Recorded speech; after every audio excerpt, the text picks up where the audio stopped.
আসসালামু আলাইকুম। Technique easy এডুকেশনের পক্ষ থেকে নবম দশম শ্রেণীর শিক্ষার্থীদের জানাচ্ছি শুভেচ্ছা। আজকের পর্বে আমরা রাজশাহী বোর্ড 2019-এ আসা একটা সৃজনশীল প্রশ্ন নিয়ে চলো তোমাদের সাথে আলোচনা করি। কি বলছে দেখো তো, দুইটা চিত্র দেওয়া আছে।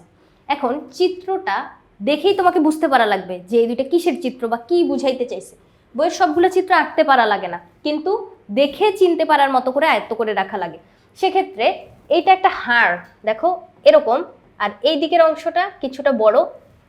তার মানে আমি বুঝতে পারতেছি এটা হচ্ছে আমার ফিমার, যে হাড়টা আছে মানবদেহের সবচেয়ে বড় যে অস্থি, যেটা তোমার পায়ের যে উপরের অংশটা ওইখানটায় আছে, এটা হচ্ছে ফিমার। এই যে কোটরের মতো অংশটা, বলের মতো অংশটা, এটা একটা কোটের ভিতরে এরকম আটকানো থাকে। তারপরে এটা হচ্ছে আমাদের হিপ বোন, এরকম আর কি। এই জায়গাটা হচ্ছে শ্রোণীচক্র, আর এইখানটায় হচ্ছে তোমার এই ফিমারের অংশটা সংযুক্ত, যেটা দিয়ে আমরা হচ্ছে পাটাকে মুভমেন্ট করাতে পারতেছি। এদিকে আরেকটা পায়ের জন্য আরেকটা থাকতেছে। তাহলে এই যে ফিমার হচ্ছে এখানে আঁকতে চাইছে। তাহলে এই অংশটা দেখে আমি বুঝতে পারলাম যে এটা ফিমার, আর উপরে কি আছে, তরুণাস্থি আছে। তাহলে এটা একটা অস্থি, এতটুকু তো বুঝতে পারছি। এক্স কি, একটা অস্থি। অস্থি মানে হচ্ছে হাড়, অস্থি বা হাড়। এখন ওর ভিতরে একটু অংশ খণ্ডিত করে পি চিহ্নিতকরণ করছে। তার মানে হাড়ের ভিতরে আমরা জানি হচ্ছে অস্থি মজ্জা থাকে, মানে অস্থির ভিতরে অস্থি মজ্জা থাকে। তাহলে পি কি হইলো আমাদের, অস্থি মজ্জা।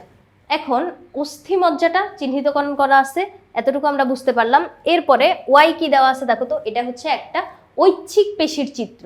পেশি কিন্তু তিন ধরনের হয়, ঐচ্ছিক, অনৈচ্ছিক, আর একটা হচ্ছে হৃৎপেশি। তাহলে এরকম দেখতে যে এই পেশিটা, ওইটা হচ্ছে আমাদের ঐচ্ছিক পেশি। প্রাণী নিজের ইচ্ছায় সংকোচন প্রসারণ বা নড়াচড়া করাইতে পারে।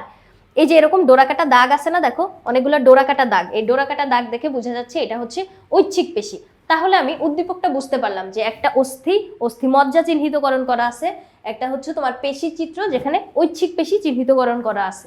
এরপরে ব্যাপন কি, ব্যাপন হচ্ছে এরকম একটা প্রক্রিয়া, যে প্রক্রিয়াটা একটা স্বতঃস্ফূর্ত প্রক্রিয়া। ধরো আমি এই রুমের এই জায়গাটায় একটা রুম স্প্রে করলাম, এই যে আমি কিন্তু একটা কোনায় দাঁড়ায় আছি, এখান থেকে আমি যখন রুম স্প্রেটা করলাম, এই যে স্মেলটা, এটা আমার পুরো রুমটাতে একদম স্বতঃস্ফূর্তভাবে সমানভাবে ছড়ায় পড়বে। এরকম না যে আমি বলতেছি যে ওই কোনায় যে লোকটা আছে ওনাকে আমার পছন্দ না, ওনার কাছে যে রুম স্প্রের ঘ্রাণ তুমি যাও না, তুমি ওই দিকে বেশি যাও। তাহলে এরকম কি কখনো হবে? এরকম হবে না যে এই কোনায় বেশি ঘ্রাণ যাবে, এই কোনায় কম ঘ্রাণ যাবে, এরকম না। ওই যে কণাগুলা, ওগুলা একদম স্বতঃস্ফূর্তভাবে সব দিকে সমানভাবে ছড়ায় যাবে।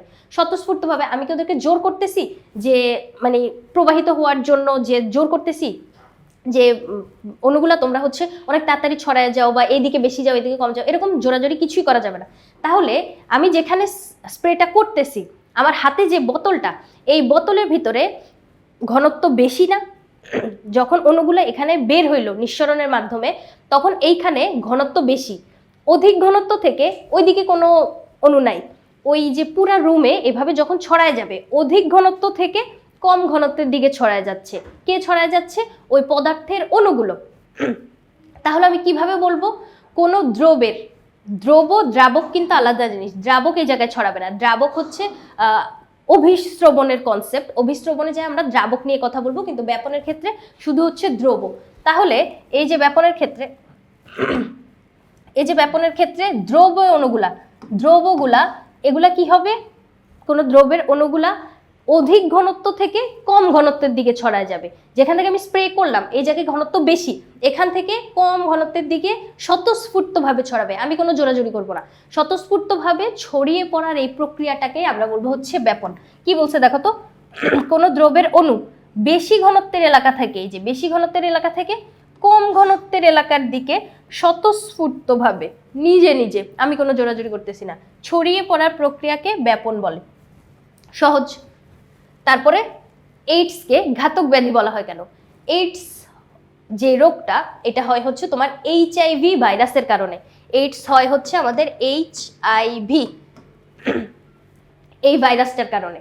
এখন HIV ভাইরাস যে কোনোভাবে তোমার বডিতে প্রবেশ করতে পারে, কারণ এটা হচ্ছে একটা ছোঁয়াচে রোগ, বা তরল পদার্থের আদান প্রদানের মাধ্যমে হচ্ছে বেশি আসা যাওয়া, মানে অনেক সহজেই হচ্ছে তুমি সংক্রমিত হয়ে যাইতে পারো। ধরো তুমি একটা সেলুন দোকানে চুল কাটতে গেলা, যেখানে তোমার কিছুক্ষণ আগেই একজন এইডস আক্রান্ত রোগী চুল কেটে গেছে, তার জন্য যে খুরটা ব্যবহার করা হয়েছে, যে ব্লেডটা ব্যবহার করা হয়েছে, দোকানদার ওই ব্লেডটা ফালায় দেয় নাই, ওইটা দিয়েই সে পরবর্তী যেই মানুষজন আসতেছে সবাইকে হচ্ছে সাপ্লাই দিচ্ছে।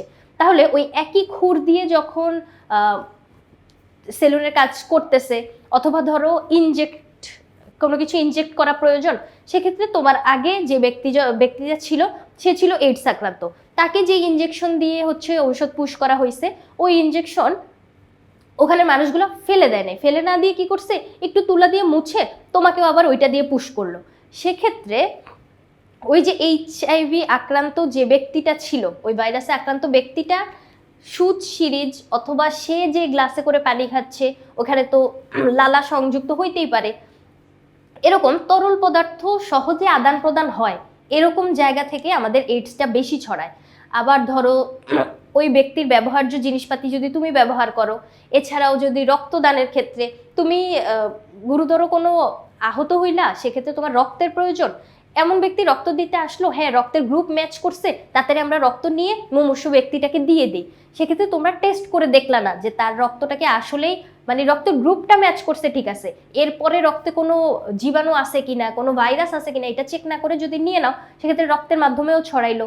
আবার অবৈধ শারীরিক মিলনের মাধ্যমে তোমার লালা বীর্য যদি একজনের বডি থেকে আরেকজনের হচ্ছে ট্রান্সফার হয়, সেক্ষেত্রে এটাও তো লিকুইড পদার্থ আদান প্রদান হইলেই হচ্ছে এই এইডস একদম মানে অনেক দ্রুত ছড়ায় পড়ে। সেক্ষেত্রে এটাকে ঘাতক ব্যাধি এজন্যই বলা হয়, কারণ এই রোগটার কোনো ঔষধ বা প্রতিষেধক আজ পর্যন্ত আবিষ্কার হয় নাই, মানে কোনো চিকিৎসা নাই। এইডস যদি একবার হয় তাহলে হচ্ছে আর রক্ষা নেই।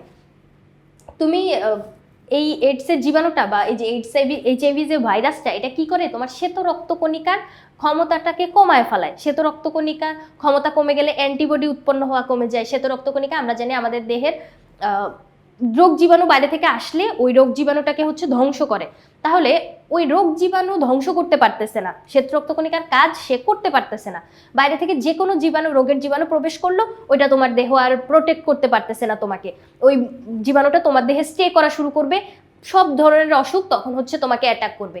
মানে HIV ভাইরাসে আক্রান্ত হওয়ার পর এইডসে না তুমি যতটুকু ক্ষতিগ্রস্ত হবা, মানে ওইটার সিমটম যতটুকু না দেখা যাবে, অন্য রোগগুলো এসে আরো বাসা বাঁধতে থাকবে, যে রোগী হবে ওইটা আর কখনো হচ্ছে ঠিক হবে না। কারণ কি, সে তো রক্তকণিকা নাই, অ্যান্টিবডি নাই, কিভাবে তুমি রোগ প্রতিরোধ করবা? সবগুলা রোগ তোমার দেহে যখন বাসা বাঁধতে থাকবে, তখন আস্তে আস্তে তুমি কি হবে, মৃত্যুর দিকে ঢলে পড়বা। আর কোনো ঔষধও নাই, অন্য রোগগুলোর ঔষধ আছে কিন্তু ওই ঔষধগুলো কাজ করবে না, কারণ তোমার তো ওই যে ইমিউন সিস্টেমটাই হচ্ছে নষ্ট হয়ে গেছে, প্রতিরোধ ব্যবস্থাটাই নষ্ট, তোমার বডিতে নাই প্রতিরোধ ব্যবস্থা। সেক্ষেত্রে অন্য রোগগুলা, ধরো তোমার এখন অনেক বেশি কাশি হচ্ছে, তুমি জানো কাশির ওষুধ কি, তুমি খাবা, কিন্তু কাশির ওষুধ তোমার বডিতে কাজ করবে না, কারণ HIV ভাইরাসটা যে প্রবেশ করে ফেলছে, HIV ভাইরাসটা আমরা দেহ থেকে নির্মূল করতে পারি না, বা এটার কোনো ওষুধ আজ পর্যন্ত আবিষ্কার হয় নাই। এই জন্য অন্য রোগগুলোও হচ্ছে তোমার বডিতে বাসা বাঁধতে থাকবে, মোট মিলে হচ্ছে মানে অনেক ভয়ঙ্কর অবস্থা তৈরি হয়, যার জন্য এটাকে ঘাতক ব্যাধি বলা হয়েছে। যেমন আমার এই কথাবার্তাগুলাই মানে আমি একটু এক্সট্রা কথা বলছি, এত কথা খ নাম্বারের জন্য, এই যে 2 এর জন্য এত কথা লেখা লাগবে না, যতটুকু মনে থাকে কনসেপ্টটা ক্লিয়ার করা হচ্ছে আমার কাজ। তুমি তো ইজি বায়োলজি বইয়ে উত্তরটা পাচ্ছই, ওই উত্তরটাই লিখবা, কিন্তু আরেকটু কনসেপ্ট বুঝায় আরেকটু সুন্দর করে ডেলিভার করাটার জন্যই তো তুমি QR কোডটা স্ক্যান করছো, তাই না? সেক্ষেত্রে আশা করি বুঝাইতে পারছি। চলো পরের প্রশ্নটা যাই। কি বলছে, উদ্দীপকে উল্লিখিত পি অংশটির অস্বাভাবিকতার ফলে সৃষ্ট রোগের লক্ষণ। পি অংশটা কি, আমাদের অস্থিমজ্জা। পি অংশটা হচ্ছে অস্থিমজ্জা। তাহলে অস্থিমজ্জায় কি বলছে, এই যে অস্থিমজ্জায়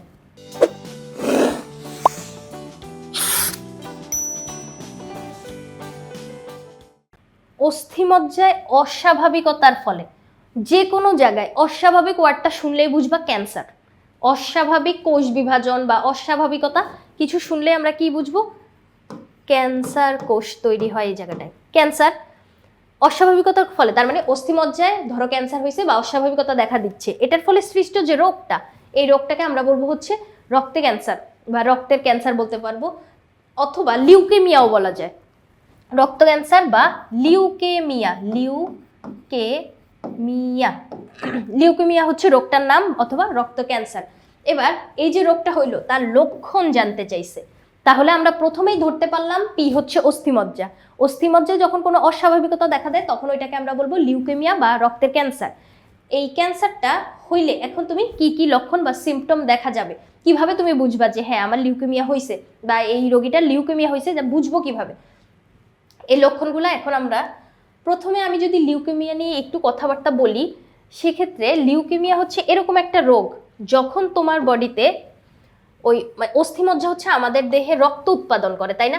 একদম যখন তুমি ছোট ছিলা ভ্রূণ অবস্থায় যকৃৎ অথবা প্লীহা ওই জায়গা থেকে আমাদের রক্তের সাপ্লাইটা হইতো, কিন্তু এরপরে যখন মানুষ আস্তে আস্তে বড় হইতে থাকে তখন রক্ত সাপ্লাই করে হচ্ছে আমাদের হাড়গুলা, হাড়ের ভিতরে যে অস্থিমজ্জা থাকে ওই অস্থিমজ্জাগুলো আমাদেরকে রক্ত সাপ্লাই করে। এখন যকৃৎ আর প্লীহা যে ওয়ার্ড দুইটা বললাম ওই ওয়ার্ড দুইটা কি তোমরা চিনো? না চিনলে আমি একটু এঁকে দেখাই। দেখো এটা যদি হয় পাকস্থলী, এটা পাকস্থলী, পাকস্থলীর উপরে বাংলা ভাষায় আমরা কলিজা বলি, বইয়ের ভাষায় যকৃৎ, কিন্তু এমনিতেই যদি তুমি বলতে চাও এটা হচ্ছে কলিজা। এই কলিজাটা যকৃৎ। আর এরপরে পিঠের দিকে সামনের দিকে আছে আমাদের পাকস্থলী, তারপরে পরিপাকতন্ত্র, আর পিছনের দিকে কি আছে? কিডনি আছে না? কিডনির উপরে এই যে ধরো কিডনি হচ্ছে এরকম শিমের বিচির মতো, এই যে কিডনিটা তার উপরে একটা অংশ থাকে, এই অংশটাকে আমরা বলবো হচ্ছে প্লীহা। তাহলে এই জায়গাগুলো থেকে ছোটবেলা আমাদের হচ্ছে রক্ত উৎপন্ন হইতো। এখন বড় বয়সে বা পরিপূর্ণ বয়সে ওই যে উদ্দীপকের যে চিত্রটা এঁকে দেওয়া আছে না, এই যে এরকম হাড়ের ভিতর থেকে হচ্ছে তোমার রক্তকণিকাগুলো উৎপন্ন হবে। রক্তকণিকা 3 ধরনের, লোহিত, শ্বেত আর অনুচক্রিকা। লোহিত, শ্বেত আর অনুচক্রিকা। লোহিত যেটা ওইটাকে আমরা বলতে পারি, লোহিত মানে কি? লাল, রেড ব্লাড সেল। লোহিত রক্তকণিকা, রেড ব্লাড সেল। এরপরে আছে শ্বেত রক্তকণিকা। শ্বেত মানে কি? শ্বেত মানে হচ্ছে সাদা, তাইলে হোয়াইট ব্লাড সেল, শ্বেত রক্তকণিকা। আরেকটা হচ্ছে তোমার প্লাটিলেট বা প্লেটলেট, যেটাই উচ্চারণ করো, তাহলে প্লাটিলেট বা অনুচক্রিকা। এই 3টা রক্তকণিকাই হচ্ছে আমাদের এইখান থেকে উৎপন্ন হচ্ছে। এখন অস্বাভাবিকতা যখন তৈরি হইল তখন কি হবে? তোমার লোহিত রক্তকণিকার উৎপাদন খুবই কমে যাবে, লোহিত রক্তকণিকা উৎপন্ন হবে না, কিন্তু শ্বেত রক্তকণিকা উৎপন্ন হবে। শ্বেত রক্তকণিকা বেশি করে উৎপন্ন হবে। দেখো কি বলছে যে এটা অস্থিমজ্জার অস্বাভাবিকতার কারণে অনেক সময় লোহিত রক্তকণিকা, এই যে লোহিত রক্তকণিকা তৈরি ব্যাহত হয়। ব্যাহত মানে হচ্ছে ক্ষতিগ্রস্ত বা বাধাগ্রস্ত, ব্যাহত হয় এবং অস্বাভাবিকভাবে শ্বেত রক্তকণিকা তৈরি হয়। মানে শ্বেত রক্তকণিকা ধুমায় তৈরি হচ্ছে আর লোহিত রক্তকণিকা খুবই কম। তাহলে তুমি বলতেই পারো যে তাও তো ভালো, শ্বেত রক্তকণিকা বেশি উৎপন্ন হয়, শ্বেত রক্তকণিকা তো রোগ প্রতিরোধ করবে, তাহলে শ্বেত রক্তকণিকা তো ভালো। কিন্তু এই যে শ্বেত রক্তকণিকাগুলো এখানে তৈরি হচ্ছে এগুলো কিন্তু প্রকৃতপক্ষে শ্বেত রক্তকণিকা না, অতিরিক্ত হচ্ছে, এগুলো হচ্ছে আসলে ক্যান্সার কোষ, ক্যান্সার কোষ তৈরি হচ্ছে। এজন্য শ্বেত রক্তকণিকা অনেক বেশি তৈরি হচ্ছে বলেও হচ্ছে খুশি হয়ে যাওয়ার দরকার নেই। তাহলে এই যে ইমব্যালেন্সটা তৈরি হচ্ছে, একটা কম একটা বেশি, আবার ওই বেশিটাও হচ্ছে ক্যান্সার কোষ, তাহলে এরকম একটা অবস্থা তৈরি হয়, অস্বাভাবিক একটা অবস্থা তৈরি হয়, যেটাকে আমরা কি বলবো? রক্তের ক্যান্সার বা লিউকেমিয়া বলবো। এখন লিউকেমিয়া তো বুঝলাম যে রোগটাতে কি হয়, কি হাবিজাবি জিনিসপাতি হচ্ছে। এখন এখানে লক্ষণগুলো চলো আমরা দেখি যে লিউকেমিয়া যদি হয় সেক্ষেত্রে আমি বুঝবো কিভাবে যে লিউকেমিয়া হয়েছে। কি হবে? দীর্ঘদিন যাবৎ জ্বর থাকবে। এই রোগে আক্রান্ত হলে জ্বর দীর্ঘদিন স্থায়ী হবে। জ্বরের ওষুধ তুমি খাচ্ছ, জ্বর ভালো হয়ে যাওয়ার কথা কিছুদিনের মধ্যে, কিন্তু ভালো হবে না, দীর্ঘদিন তোমার দেহে হচ্ছে জ্বর থাকবে। রোগীর শ্বাসকষ্ট দেখা দিবে। শ্বাসকষ্ট বলতে হচ্ছে নিঃশ্বাস নিয়ে প্রশ্বাস নিয়ে নিঃশ্বাস ত্যাগ করা, এই প্রসেসটা হচ্ছে অনেক বেশি কষ্ট তৈরি হবে, শ্বাসকষ্ট দেখা দিবে। ফুসফুস ঠিকমতো কাজ করতে পারতেছে না এরকম। বুকে ব্যথা অনুভব হবে। যখনই কোনো শ্বাসকষ্টের সমস্যা হয় তখনই বুকে ব্যথা, মানে মাস্ট বুকে ব্যথা তখন হয়, কারণ ওই যে অনেক কষ্ট করে তোমার নিঃশ্বাস প্রশ্বাস চালানো লাগতেছে, শ্বাসকার্য চালানো লাগতেছে, যার জন্য হচ্ছে বুকে ব্যথা অনুভূত হয়। তারপরে নাক দিয়ে রক্ত পড়ে এবং পায়ের গিঁট ব্যথা হয়ে ফুলে যায়। নাক দিয়ে রক্ত পড়ে এবং পায়ের গিঁট, গিঁট বলতে হচ্ছে জয়েন্ট, যে কোনো জায়গার জয়েন্টকে আমরা হচ্ছে মানে গিঁট বলতেছে আর কি। তাহলে এই যে পায়ের গিঁট ব্যথা হয়ে ফুলে যাবে। তারপরে লসিকা গ্রন্থি ফুলে যায়। লসিকা গ্রন্থি কি? লসিকা গ্রন্থি হচ্ছে, লসিকা কি জিনিস আগে এটা বলি। লসিকা হচ্ছে রক্তের যে তরল উপাদানটা, আমরা জানি রক্ত হচ্ছে 2 ধরনের উপাদান নিয়ে গঠিত, একটা হচ্ছে রক্তরস আর একটা রক্তকণিকা। এই যে রসটা, রক্তরস, ওখানে আমরা হলুদ বর্ণের কিছু জলীয় পদার্থ দেখতে পাই, ওইটা হচ্ছে লসিকা। লসিকার ভিতরে থাকে লসিকা কোষ, যেগুলো আমাদের রোগ প্রতিরোধে সাহায্য করে। মানে শ্বেত রক্তকণিকা যে কাজগুলো করতেছে না, জীবাণু আসলে প্রোটেক্ট করতেছে বা রোগ প্রতিরোধ করতেছে, ওই কাজটাই হচ্ছে লসিকা কোষও করে। তাহলে লসিকা যে গ্রন্থিগুলা, যেখান থেকে লসিকা নিঃসৃত হয়, ওই জায়গা হচ্ছে লসিকা গ্রন্থি। ওই গ্রন্থিগুলো হচ্ছে ফুলে যাচ্ছে, হাত পা কাঁপতে থাকে, রোগী দুর্বল হয়ে পড়ে এবং দেহত্বকে ছোট ছোট লালচে দাগ দেখা দেয়। রক্তের সমস্যা যেহেতু, ওই যে রক্তগুলা হচ্ছে কি হয়, উৎপন্ন হইতে পারে না, নাক দিয়ে হচ্ছে রক্ত বের হওয়া শুরু করে আর ছোট ছোট লাল লাল ছোপ দেখা দেয় ত্বকে। সেক্ষেত্রে এই সিমটমগুলো যদি আমরা দেখতে পাই, তাহলে আমরা কি বুঝবো, অস্থিমজ্জার অস্বাভাবিকতা জনিত কোনো সমস্যা হয়েছে, মানে লিউকেমিয়া হয়েছে অথবা রক্তে ক্যান্সার হয়েছে। তাহলে এই সিমটমগুলো আমরা হচ্ছে এভাবে পয়েন্ট আকারেই হচ্ছে পরীক্ষার খাতায় রিপ্রেজেন্ট করব, কারণ পয়েন্ট আকারে লিখলে লেখাটাও স্ট্যান্ডার্ড হয়, টিচার অনেক বেশি খুশি হয়। যে কোনো বর্ণনা যদি বলে বা বিশ্লেষণ যদি করতে বলে, সেক্ষেত্রে ওই প্রশ্নে বিশ্লেষণ লেখা দেখেই হচ্ছে তুমি বিশ্লেষণ করা শুরু করে দিও না। আমরা কি করব, এগুলো হচ্ছে পয়েন্ট আকারে লেখার চেষ্টা করব, পয়েন্ট আকারে লিখলে হচ্ছে বেশি স্ট্যান্ডার্ড হয়। এরপরে ঘ নাম্বারটা কি বলছে দেখো তো, চিত্রে এক্স ও ওয়াই এর সমন্বিত কার্যক্রম মানবদেহে কি ধরনের ভূমিকা পালন করে। এক্স আর ওয়াই, এক্স কি ছিল, অস্থি ছিল, এক্স ছিল অস্থি, আর ওয়াই কি ছিল, পেশি ছিল, ঐচ্ছিক পেশি। তাহলে এইটাই বলতে চাইছে যে পেশি আর অস্থি সমন্বিত, সমন্বিত মানে হচ্ছে একসাথে, সমন্বিত কার্যক্রম, একসাথে যে ওরা কাজ করতেছে, ওই কাজটা মানবদেহে কি ধরনের ভূমিকা পালন করে। মানবদেহের চলনে সাহায্য করে, দৃঢ়তা প্রদানে সাহায্য করে, অঙ্গ সঞ্চালনে সাহায্য করে। তার মানে তোমার নড়াচড়া, যে কোনো ধরনের মুভমেন্ট হইতে পারে। ধরো তোমার কোনো একটা অঙ্গকে অক্ষের কাছাকাছি নিয়ে আসা, অক্ষ থেকে দূরে নিয়ে যাওয়া, উপরে তোলা, নিচে নামানো, তারপর হচ্ছে ঘুরানো, যে কোনো ধরনের নড়াচড়া তুমি বলো, সেটা পেশি আর অস্থির সমন্বিতভাবে করা লাগবে, তাছাড়া একা একা কখনোই সম্ভব না। তাহলে আমরা কি বলতে পারি, সঞ্চালনের ক্ষেত্রে এই কাজটা হয়, সঞ্চালন। তারপর হচ্ছে তোমার চলন, যে কোনো ধরনের মুভমেন্ট, এটাই হচ্ছে পেশি আর অস্থির মানে কার্যক্রম মানবদেহে কি ধরনের ভূমিকা রাখে, এই ভূমিকা গুলাই রাখতেছে। এখন আমি তোমাকে একটু বলি অস্থি কি জিনিস। অস্থি হচ্ছে হাড়, এমনিতেই নর্মাল এই যে হাড় ধরো, এই হাড়টা তুমি কি চাইলেই হাড়টাকে সংকুচিত প্রসারিত করতে পারবা? হাড়ের ভিতর দিয়ে কি স্নায়ুতন্তু যায়? না, কিন্তু হাড়ের ভিতর দিয়ে কোনো উদ্দীপনা যায় না, এটা সলিড একটা নিরেট শুধু শক্ত একটা দণ্ড। এখন এই দণ্ডটা দিয়েই আমাদের পুরা স্ট্রাকচারটা গঠিত। তাহলে আমি যে মুভমেন্ট করতেছি, এই যে আমি হাত নাড়াচাড়া করাচ্ছি, এটা কিভাবে আমি নড়াচড়া করাইতে পারতেছি, এইখানের হাড়টা আমি কিভাবে নড়াচড়া করাইতে পারতেছি, কারণ এই হাড়ের উপর দিয়ে আচ্ছাদন করে আসে হচ্ছে আমার পেশি। এই যে পেশিগুলো হচ্ছে আচ্ছাদন করে আসে, পেশির ভিতর আবার স্নায়ু উদ্দীপনা যায়, উদ্দীপনার কারণে পেশি মাঝে মাঝে সংকুচিত হয়, মাঝে মাঝে প্রসারিত হয়। তারপরে পেশি যখন সংকুচিত প্রসারিত হচ্ছে, এখানে একটা টান সৃষ্টি হয়, ওই টানের কারণেই হচ্ছে তোমার এইখানের যেই মানে অস্থিটাও নড়াচড়া করতে পারে। এই জায়গাটা আমরা অনেক সহজে বুঝতে পারবো যখন আমি এখানে কনুইয়ের হাড়টা দিয়ে তোমাকে বুঝাবো। কনুই ভাঁজ বা খোলার ক্ষেত্রে এই জায়গাটায় খুব সহজে বোঝা যায়। আমি যদি একটু আঁকি, দেখো এটা ধরো তোমার হাতের একটা স্ট্রাকচার। এখন এইখানে আমার কি আছে, মাসেল আছে না, মাসেল বলতে হচ্ছে পেশি বুঝাচ্ছি। এইখানে ধরো পেশিটা আছে, এই পেশিটাকে আমরা কি বলি, বাইসেপস বলি, আর নিচের দিকে যেটা থাকে এটারে বলি হচ্ছে ট্রাইসেপস। এখন এই যে পেশিটা, এটা আচ্ছাদন করে আছে কিসের উপরে, হাড়ের উপরে। ধরো এই জায়গাটায় আমি একটা হাড় আঁকলাম, এই যে হাড়টা এটা হচ্ছে এইখানটায় আছে। আবার হাতের এই জায়গায় আমাদের দুইটা অস্থি আছে, কিন্তু দুইটা হাড় আছে একসাথে। তাহলে এই যে দেখো হাতের যে পেশিটা, এটাকে এই হাড়টাকে আমরা বলতেছি হচ্ছে হিউমেরাস। আর এখানে যে দুইটা অস্থি, একটা হচ্ছে আলনা আর একটা হচ্ছে রেডিয়াস। হিউমেরাস, আলনা, রেডিয়াস, এই তিনটা অস্থি এখন এখানটায় আছে। অস্থির উপরে এই পেশিটা আচ্ছাদন করে আছে। পেশির শেষের দিকে এরকম চিকন চিকন চিকন অনেকগুলা তন্তু একসাথে আটি পাকানো আছে। দেখো এরকম চিকন চিকন অনেকগুলা তন্তু একসাথে আমি ধরলাম, ধরে এটাকে বান্ডেল তৈরি করলাম বা আটি পাকাইলাম। এটা এখন একটা মোটা দৃঢ় একটা দড়ির মতো হয়ে গেছে না। এই দড়িটা যে সংযুক্ত হবে হচ্ছে তোমার এই হাড়ের সাথে। তাহলে পেশির ভিতর যখন উদ্দীপনা আসতেছে, এই যে তুমি যখন কোনো এটা ভাঁজ করতেছো, তখন উপরের এই বাইসেপসটা তখন সংকুচিত থাকবে। সংকুচিত যখন হচ্ছে, তখন সংকুচিত হয়ে ফুলে যাচ্ছে। যখন এভাবে ফুলে উঠতেছে, তখন ওই পেশির যে শেষের দিকে যে দড়ির মতো অংশ, এটাকে আমরা বলবো হচ্ছে টেন্ডন। দড়ির মতো অংশটাকে বলবো হচ্ছে টেন্ডন। এই পেশিটাকে আমরা কি বলবো? বাইসেপস।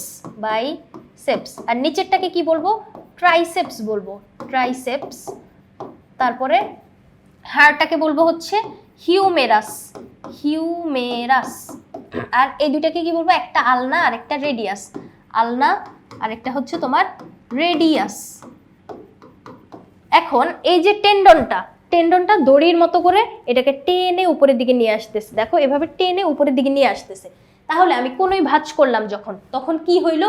টেন্ডনটা সংকুচিত আর ট্রাইসেপস বাইসেপস তখন সংকুচিত আর ট্রাইসেপস হচ্ছে শিথিল। এখন তার উল্টা ঘটনা আমি ঘটাইতে যাই, কোনোটা এখন আমি সোজা করব। সোজা করার ক্ষেত্রে উপরে বাইসেপসটা এখন আছে শিথিল আর নিচের ট্রাইসেপসটা এখন সংকুচিত আছে। সংকুচিত হওয়ার ফলে ও কি করছে? উল্টা দিকে টান দিছে, তখন আলনা আর রেডিয়াস হিউমেরাস থেকে দূরে সরে গেছে। আর এমন করলে কি হবে? আলনা আর রেডিয়াস হিউমেরাসের কাছাকাছি চলে আসছে। বুঝতে পারছি কনসেপ্টটা? কিভাবে হইলো এই কাজটা? এইখানে পেশি আর অস্থি একসাথে কাজ করছে বিধায়ী আমি এই মুভমেন্টটা করাইতে পারছি। এই মুভমেন্টটা বা এই সঞ্চালনটা, অথবা আমার পায়ের ক্ষেত্রে যদি ধরো এই যে চলন, এভাবে অস্থি আর পেশি একসাথে কাজ করেই হচ্ছে আমাকে এভাবে চলাচলে সাহায্য করাচ্ছে।